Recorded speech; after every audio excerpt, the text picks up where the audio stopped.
Yes. So there are a couple of things. One is in terms of the trauma work, in bioenergetics has always been focused around trauma, even if we didn't use that word.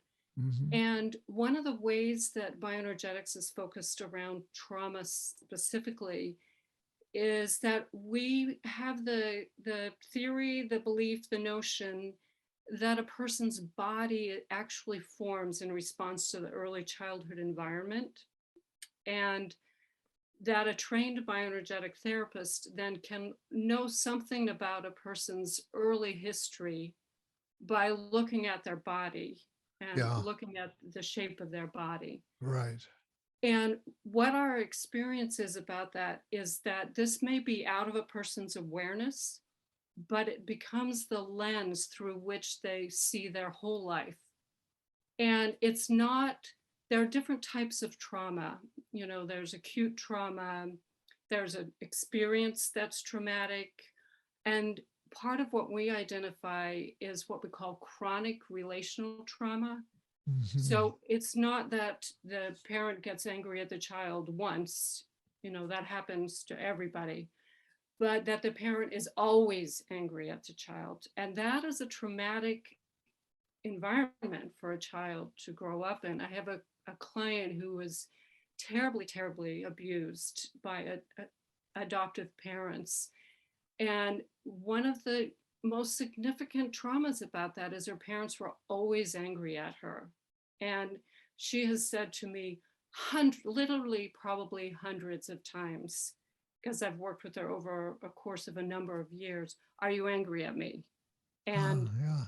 if she does something like, you know, things that people do, you spill a glass of water accidentally, or you bring in some sand from the beach, or, you know, whatever.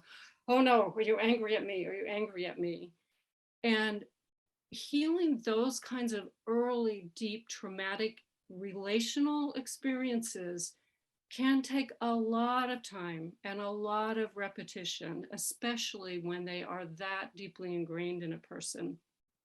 And these are often out of a person's awareness. They don't come in saying, I, in fact, oftentimes people, it comes up during the course of the therapy, or something in their life happens that activates a memory of that trauma. And they may not even be able to identify what it was.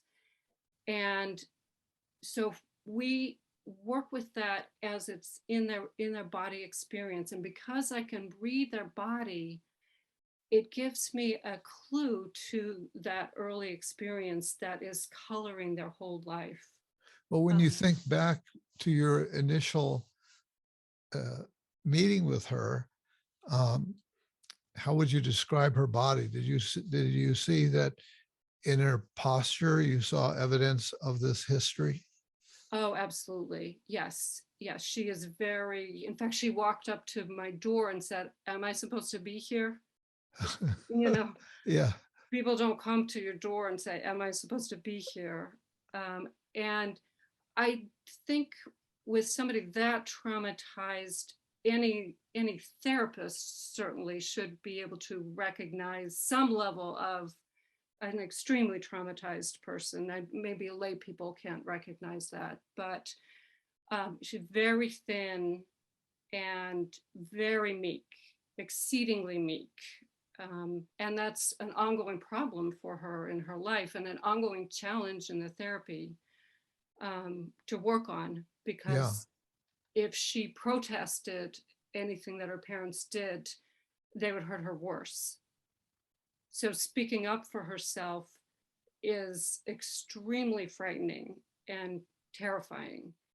And, you know, obviously that's one of the things we all need to be able to do in our lives, is assert ourselves.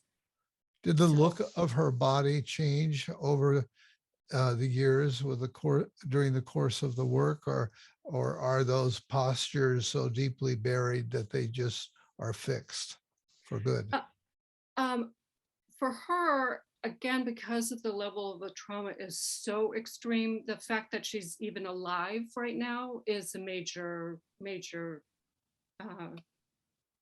major progress, I guess, if you could call it progress.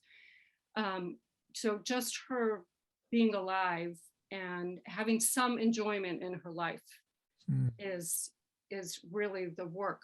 I have other clients that are not as traumatized as that, but where, for example, I have a client whose mother really didn't want to have children, and father was quite neglectful as well, and left the house suddenly when she was a teenager without saying goodbye.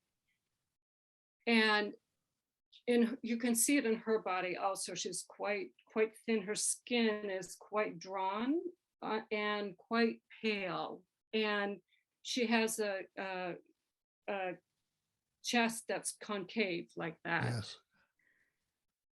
And with her, one of the challenges, and actually this, I'm going to bring it around to another tool that I use. Is that okay? Yeah. Um, is I work a lot with people around personal boundaries, because that's one of the ways that people get traumatized in their early relationships, is when they're not allowed to have boundaries, or their boundaries get violated, and Mhm. all the ways that that happens for children. And so she has that history of boundaries being violated, and she allows people in her life to treat her badly. And she lives in a pretty nice neighborhood, and her neighbors actually are mean to her. And she and I think part of it is kind of the way she presents to the world, that people think they can get away with treating her badly. It's an interesting dynamic that happens. And so I've worked with her on, so don't slink back. If you see a neighbor who's treated you badly, come forward in your chest and say, I have a right to be here. I own this house. I have a right to have a good life. I have a right to be treated well by people. And it's actually started to really change the dynamics in her relationships around her.